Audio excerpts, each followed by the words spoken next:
मङ्गलं पुण्डरीकाक्ष मङ्गलायतनो हरि सर्वमङ्गलमाङ्गल्ये शिवे सर्वार्थसाधिके शरण्ये त्र्यम्बके गौरी नारायणी नमोऽस्तुते।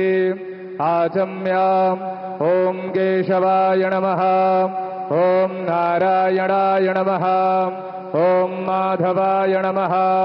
हस्तौ प्रक्षालनं गोविन्दाय नमो नमः। ॐ यपवित्रः पवित्रो वा सर्वावस्थाङ्गतोऽपि वा यः स्मरेत् पुण्डरीकाक्षं स वा याभ्यन्तरः सुधि। ॐ पुण्डरीकाक्ष पुनादो पुण्डरीकाक्ष पुनादो पुनादु पुण्डरीकाक्षः। स्वस्ति न इन्द्रो वृद्धस्रवाः, स्वस्ति नः पूषा विश्ववेदाः, स्वस्ति नस्तारक्षो अरिष्टानेमिः, स्वस्ति नो बृहस्पतिर्दधातु। द्यौः शान्तिरन्तरिक्षगो शान्तिः, पृथिवी शान्तिरापः शान्तिरोषधयः, शान्तिः वनस्पतयः, शान्तिर्विश्वे देवाः, शान्तिर्ब्रह्म शान्तिः, सर्वज्ञो शान्तिः शान्तिरेव शान्तिः। सामा शान्तिरेधिजतो यतः समीहसे ततो नो अभयं कुरु। सन्नः कुरु प्रजाभ्यो भयं नः, पशुभ्यः सुशान्तिर्भवतु। श्रीमन्महागणाधिपतये नमः। विश्वेशं माधवं दुण्डिं दण्डपाणिं च भैरवम् वन्दे काशीं गुहां गंगां भवानी मणिकर्णिकां। वक्रतुण्डमहाकाय सूर्यकोटिसमप्रभा निर्विघ्नं कुरु मे देव सर्वकार्येषु सर्वदा। विनायकं गुरुं भानुर्ब्रह्म विष्णुर्महेश्वरान् सरस्वती प्रणम्यादौ सर्वकामार्थसिद्धये धर्मकामार्थसिद्धये सिद्धिबुद्धिसहिताय स्वस्ति श्रीमन्महागणाधिपतये नमः। संकल्पः हस्ते जलाक्षतभुजपाणिं गृहीत्वा संकल्पं स्मरेयुः। ॐ तिथि विष्णुस्तथा वारं नक्षत्रं विष्णुरेव च योगस्याकरणं चैव सर्वं विष्णुमयं जगत्।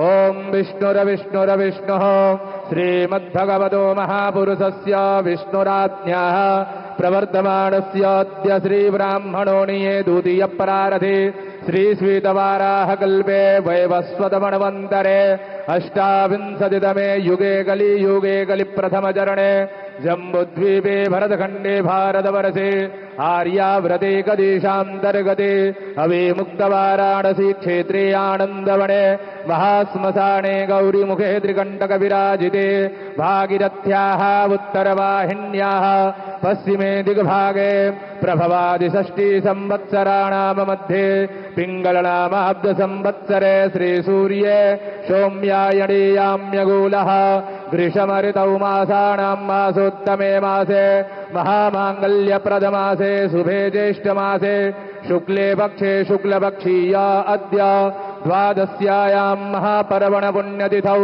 भौमवासराणवितायां शुभनक्षत्रे शुभयोगे शुभकरणे शुभचन्द्रे शुभसूर्ये शेषे सुग्रहेषु यथा यथा राशिस्थान स्थितेषु सत्सु एवं ग्रह गुणगणविशेषणविशिष्टायां वेलायां शुभपुण्यतिथौ गोत्रनामः समस्तदेशवासिनां प्रतिनिधिभूतोऽहम् आत्मनः श्रुतिस्मृतिपुराणोक्त वेदोक्तशास्त्रोक्त पुण्यफल्यप्राप्त्यर्थम् शरीरे आरोग्यता प्राप्त्यर्थम् सर्वत्र यश विजय कीर्तिलाभादि प्राप्त्यर्थम् विशेषतः सर्वे भवन्तु सुखिनः सर्वे सन्तु निरामया सर्वे भद्राणि पश्यन्तु मां कश्चित् दुःखभाग् भवेत् इति कामनयाः श्रीगङ्गादेवी सुप्रसन्नार्थं च अद्य बहुभिः ब्राह्मणैः सह मातेश्वरी गङ्गादेवी पूजनम् अहं करिष्ये। तत्रादौ निर्विघ्नतासनसिद्ध्यर्थम् आदौ गणेशयम्बिकयोः स्मरणं च करिष्ये। ॐ मङ्गलानां द्वा गणपतिगुं हवामहे प्रियाणां द्वा प्रियपतिगुं हवामहे निधीनां द्वा निधिपतिगुं हवामहे वसो मम आहमजानि गब्बदम त्वमजासि गर्भधम् अम्बे अम्बिकेऽम्बालिके नमानयति कस्सण सस्य स्वगः सुभद्रिकाम् कम्बेलवासिनीम् ध्यायि ध्यानं समर्पयामि श्रीगणेशाम्बिकाभ्याम् नमः मातेश्वरि गंगा देवी पूजनम् अथ ध्यानम् नमो देव्यै महादेव्यै शिवायै सततं नमः नमः प्रकृत्यै भद्रायै निहता प्रणता स्मताम् ध्याये ध्यानं समर्पयामि मातेश्वरि गंगादिव्यै नमः एतानि पाद्यम् अर्घ्यम् मुखे आत्मनियम् सर्वाङ्गे स्नानीयम् जलम् समर्पयामि यथ पयस्नानम् ॐ पयः पृथिव्यां पयवो खदे घुपय दिव्यन्तरिक्षे पयोधाः पयस्वदेः प्रदिशः सन्तु मह्यम् पयस्नानं समर्पयामि मातेश्वरि गंगादिव्यै नमः पयस्नानां ते शुद्ध्योदकस्नानम् ॐ देवस्य वासविदुः प्रसवेऽस्मिन् बाहुभ्यां पूष्णो हस्ताभ्यां शुद्ध्योदकस्नानीयं जलं समर्पयामि मातेश्वरि गंगादिव्यै नमः गन्धाक्षतपुष्पाणिम् ॐ गन्धद्वारां दुराधरसां नित्यपुष्टां गणेशणीम् ईश्वरीं सर्वभूतानां दामिहो वह्वये श्रियाम् अक्षण्णमीमदन्तसवप्रिया अधूखदा स्तोखद स्वभानवो विप्राणविष्ठयामदि जोजान्विन्द्रदे हरे ओखदेः प्रतिमोदध्वं पुष्पवदेः. All right, to talk more about this, Sumit Peer, political commentator, is joining me on the program. Advocate Manasvi Thapar, political analyst, also is with us on the show. Those are live shots coming in from Kashi at this point in time. The Prime Minister at his constituency. Sumit Peer, I'll begin with you. How important are these visits that the Prime Minister, often takes to Kashi to not only showcase to the people of this particular city that, this government has got it under control, but also, this emanates a very strong message to the country as well about the stability and about the consistency that the Prime Minister has shown when it comes to his personal behavior and disposition after every setback or after every victory. Really, thank you for having me on your show. Look, Prime Minister is the busiest MP of all the MPs. Prime Minister as an MP has the maximum responsibility than all of the MPs because of the profile he is carrying. But if you see his consistency in visiting his constituency, meeting the people, meeting the weaver, meeting the farmer, going to the temples, his spiritual connect with the Kashi is immense. So what Prime Minister is trying to show, he's trying to give you a kind of a SOP. You can be the busiest MP, you can be the busiest person on planet Earth, but when it comes to your constituency, you have to find time, you have to dedicate your time there, you have to talk to the people there. Your connect with the constituency should not dwindle out or should not be reduced because I can say, look, I'm busy, I'm a minister, I'm a MOS, I'm a chairman, I'm whatever I am. But if, as a Prime Minister with all the things going on my head and all the responsibility on my shoulders can find time to go to Kashi and do it, it's a very, very important message. Now, incidentally, this is the first time the Honorable Prime Minister is going to the Kashi after the victory. So, going to Kashi Vishwanath ji, going to Kal Bhairav temple, going to Dashmesh Ghat, these are all the part of the rituals. This is all the part of the Hindu Sanatani, Pratha when you go in, because before filing in the papers, he went there, he took the Ashirwad of Kal Bhairav, he took the Ashirwad of Baba Vishwanath. Then after he has won the election, look, the fact remains he has won the election, the fact remains he is the Prime Minister in three straight times in a row, which is not easy in a democracy like India. So obviously he will go there, say his thanks, offer his gratitude. I think there will be Rudra Abhishek. I'm not sure of that. There will be Rudra Abhishek somewhere down the line. Maybe it can happen today, tomorrow, whenever there's a Shubh Muhurta. Rudra Abhishek, and he will pay his respects to the deities, and that is how he will go. And this is a resonance that how you need to be connected to your people. This is a playbook as to how you have to be connected to the people on the ground. I think this is absolutely all fine about it. I think all the MPs, whoever are being selected from whichever party, they should take a lesson from this and see that whatever Prime Minister Modi is trying to do, if he can do around 40-50% of that, that will be great for the government, for the parliament of ours, and for their constituencies as such. We have seen parliamentarians who don't go to the constituency. We have seen parliamentarians who are only present in the constituency before the elections. We know parliamentarians who don't go to constituency for years, and they say, it's my fiefdom, they are bound to vote for me. So those logics are being challenged by Prime Minister Modi. There are some MPs who still have that privilege. After 4.5 years, they go to a constituency, they still win the elections. But I don't know how long can these privileges continue. The people are changing, the dynamics are changing. What Prime Minister Modi believes in is changing the benchmark. And exactly he is changing the benchmarks by doing this. And others have to now, for a karo or maro, that is the kind of a thing they will do. Because people will question when Prime Minister Modi, with all the engagements and all the work on his head, if he can find time to come to his constituency, why Mr. X, Y, and Z? I'm not naming the people. You know where I'm referring to. Why you are disappeared for last 4.5 years. So this is another a very subtle message. And when you go to Kashi Vinit, automatically it is one of the Tirth Sthanam of the Hindu Dharma. You are automatically registering your presence on the hearts and minds of a 1.5 billion Hindus across the world, not only in India. That is the relevance of Kashi. That is the importance of Kashi. And if you go spiritually, Kashi is the Mahayantra. If you go there, there are a lot of things which happen to you spiritually. There are a lot of alignments which happen spiritually, because this is a thing where your body, heart, and mind and soul get charged. That is what the Hindu mythology says. That's what the Sanatana Dharma says. And you are lucky or privileged to be a member of parliament from there, because for others, you have to find time. You have to find time to go there. But for Prime Minister Modi, it's work and worship which are going simultaneously. Work as an MP, worship as a man. So this is what we can primarily draw from this, and meeting the Kisans, meeting the weavers, meeting the BJP party karyakartas, meeting people from all walks of life, talks of that human connect, talks of that connect as an MP, what Prime Minister Modi is exhibiting, Vineet. Manasvi, what's going through your mind when you look at the Prime Minister so diligently involved, minutely hands-on involved in, not creating an impression, he's already done that, but, basically sustaining an image and a growth phase, which he obviously is very passionate about? See, I think this very factor of Prime Minister taking the religion hand on hand is something which makes Prime Minister who he is. So this is the USP which he is carrying, and this is what he wants to portray. And he takes out time for it. He takes his religion on his sleeves, and he's very proud of it. And people connect with him on that particular front. So this is very good in terms of optics, also in terms of his sentiments, also in terms of religious vote bank also. So because Hindus are the largest vote bank of this country, and you have to touch base these things which were previously not touch base, because the previous governments did not think religion could play a central role in electoral politics, or whatever, they could have their different reasons out of it. But Prime Minister Narendra Modi, after becoming the Prime Minister, have made it very much, have been very vocal about and very much optically seen about his particular image on being a Hindu.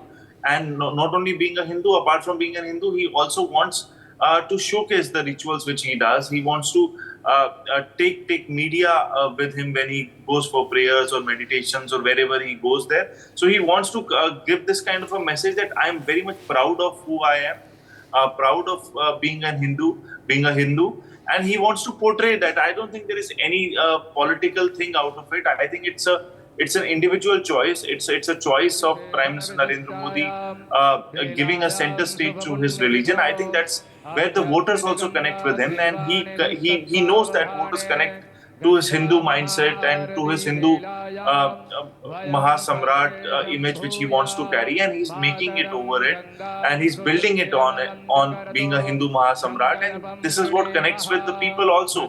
And I think it's for his politics and for his individual ideology, it's working for him. So there are not two ways about it.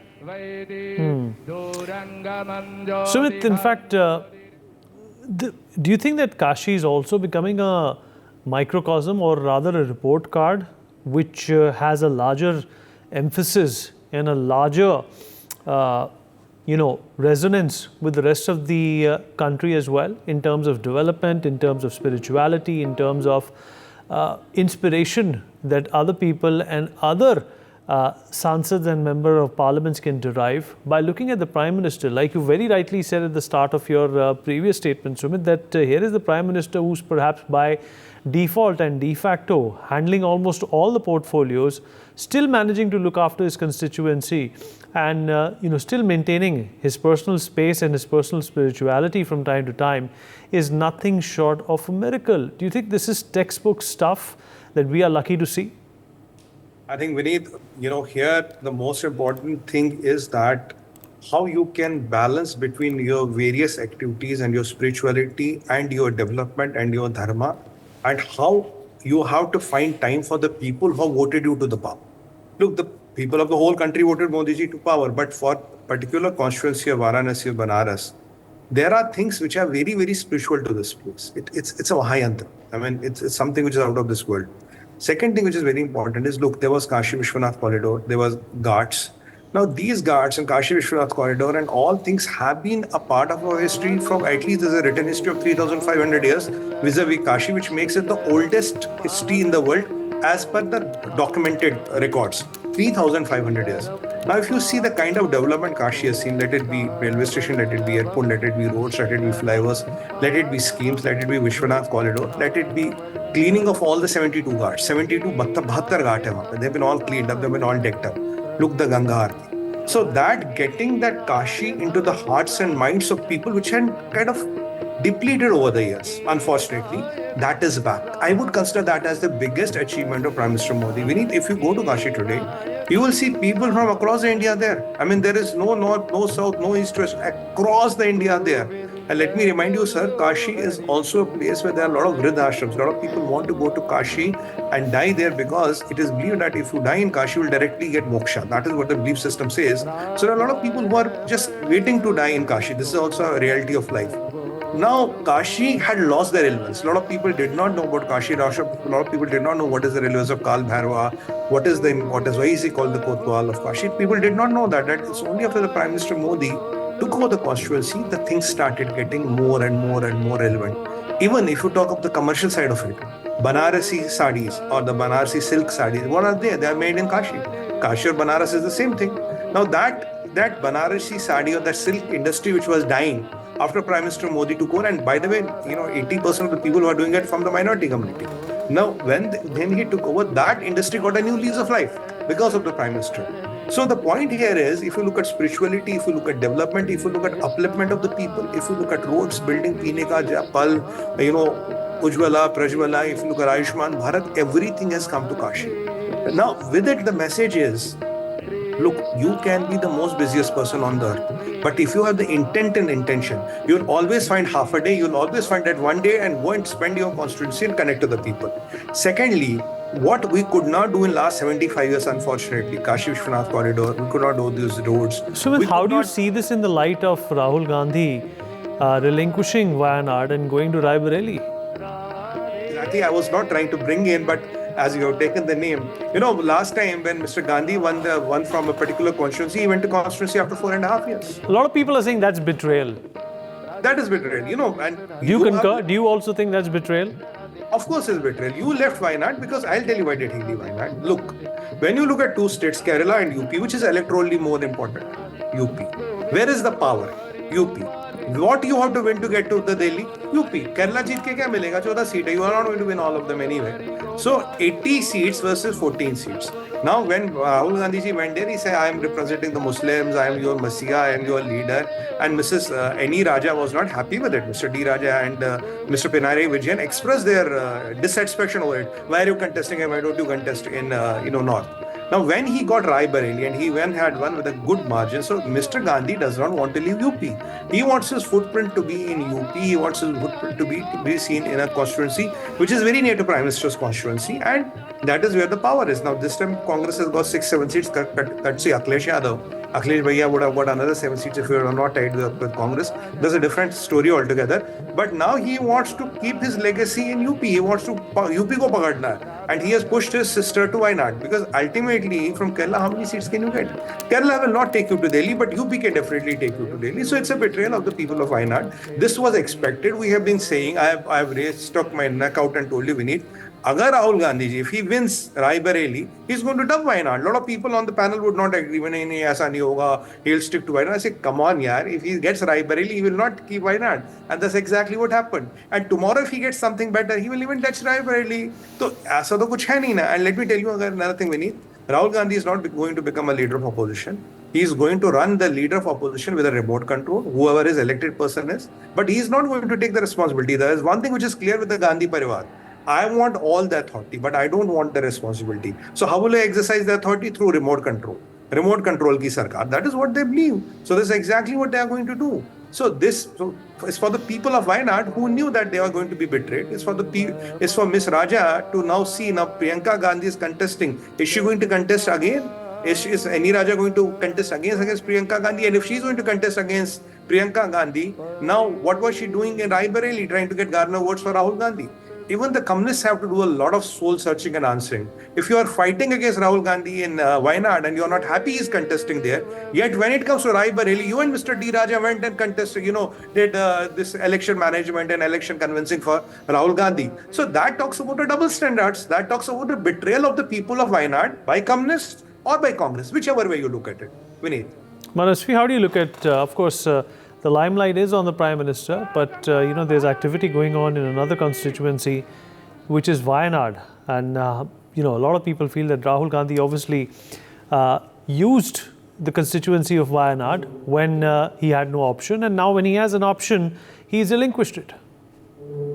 The same logic, I think 2014, when Prime Minister fought from Baroda and from Varanasi, so with the same logic, he also betrayed the people or he ditched them or whatever it is. I think it is constitutional. When you fight from 2 seats, you have to leave 1 seat, and that is what is to be done. I don't think that's betrayal. I think that's optics. That's about making sure that 1 seat is safe, other is not, and it could be many reasons to that. In that same understanding, if I recount that 10 years back, Prime Minister Narendra Modi did the same thing, and that I won't say that that's betrayal to the people of Gujarat here. What will he get out of Gujarat? 26 seats, that's it. He also knows that UP is the most important political juncture if you need to be in the Indian politics, and then that's the entire scenario. So the narrative is as per your own suitability. So 2 leaders in 2014 and 24 did the same thing. So one leader is something which you may like, and one leader is something you may not like, and you would say that that's betrayal. And with that same logic, you'll also say that if Rahul Gandhi is a person who has betrayed Wayanad, then we should also say that Narendra Modi ji is the person who has betrayed Gujarat and Baroda. Why don't we have that same logic for him? So that's not that logic, right? It's about the suitability. The suitability of setting a narrative that Rahul Gandhi betrayed it, but that constitutionally does not allow. Constitution says that you have to leave one particular seat. A Lok Sabha MP can be MP from one particular seat only. And if Prime Minister understands UP is important, why won't Rahul Gandhi understand it? And why won't he? So just because we want to debate and we want to say that we need to find some loopholes in Rahul Gandhi, and there's no loophole in this election. So let's take up Wayanad and let's create a story that's a betrayal. So I don't get that logic out of it, because that logic has to be 2 ways. So in an election, in elections, in personalities, if there are 2 people fighting an election for a prime ministerial position, like the Prime Minister Narendra Modi and Rahul Gandhi, so if Narendra Modi did it, that is not betrayal as per the logic. Then how can we say that Rahul Gandhi betrayed it? And if Rahul Gandhi betrays it, then Prime Minister Narendra Modi did it 10 years ago. So you have to be very honest in terms of a betrayal concept also. You cannot be hypocritical in your betrayal. There is one betrayal which is nationalistic, and there's another betrayal which is anti-national. So that cannot work out in politics. It's about what suits your politics, and obviously whoever wins, it is what since 1952 we know that whoever wins Uttar Pradesh wins the center. So that has been the case in Indian politics, because they have the largest population, they have the largest number of Lok Sabha seats. It is ideal to win Uttar Pradesh. And all it's right, not just we have a paucity of time. Sumit wants to respond to you. Sumit, quickly. I have just a couple of points to make. Look, Prime Minister has been traditionally contesting from Gujarat, from the very beginning. So when he was running for the Prime Minister, he contested from Gujarat, but he wanted to make a point. He contested from UP, Varanasi, to make a point that it's not somebody who's only winning Gujarat. Rahul Gandhi ji has been contesting from Amethi. Last time he went to Gujarat because he was fearing he will lose from Amethi. This time again he contested 2 seats. He contested Rai Bareli, then Wayanad. First he was not sure about Wayanad. When he was not sure about Wayanad, he came to Rai Bareli because he did not announce that. Once Prime Minister did that in 2014 only once, because that was to send a message and make a mark, then he is not contesting 2 seats. Amit Bhai is not contesting 2 seats. Nobody is contesting 2 seats, because if you are consistently for last 3 terms contesting those seats and then seeing which, if I ever lose here, I have this as a backup. So what was last time? If that was the ethics of last time, Wayanad was a backup in 2019. 2024 again Wayanad was a backup. Because if he would have lost from Rai Bareli, would have he left Wayanad? No, obviously he would have not left Wayanad, which talks that it's a backup. Did Prime Minister Modi contest on 2 seats and did he keep on contesting on Baroda all the time? Or did Amit Bhai contest on 2 seats and leave one depending on which one does he lose? That talks up because he was not sure on Wayanad, he was not sure on Rai Bareli. Ab kismat khul gayi hai. He has won both the time. So now he is choosing, okay, theek hai yaar, Wayanad ko dhakka de do. I used them for 3 years, 2-3 terms. Now let's call it a day. That is the reality. If he was sincere and clear, why is he contesting 2 seats? Why is he only picking up Wayanad? Why not any other state? Because Wayanad has a Muslim population, and there with that Muslim population, it's a sure shot seat for Rahul Gandhi. We know that. And this year they have done phenomenally well in Congress. Congress has done well in Kerala. You have to admit that. They have done well. In fact, the Muslim vote of LDF and UDF has moved to Congress. So this is what happened in Kerala. So technically, there's nothing wrong in it. But when you do an analysis of the thing, you look at all the things of the paradigm. You look at all the sides of the... All right. Okay, all right. We've run out of time. Sumit Peer, Manas, we appreciate you joining us. For more such videos, subscribe to the NewsX YouTube channel, hit the bell icon.